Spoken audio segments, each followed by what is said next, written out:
وما نقموا منهم إلا أن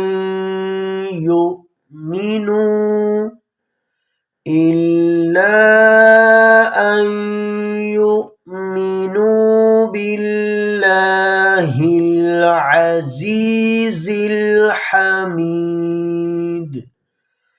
الذي له ملك السماوات والأرض والله على كل شيء شهيد.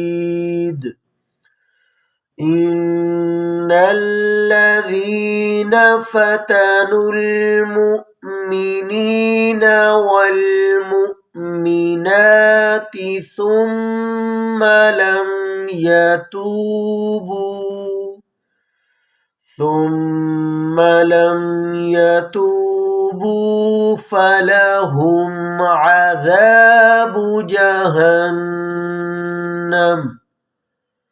فلهم عذاب جهنم ولهم عذاب الحريق.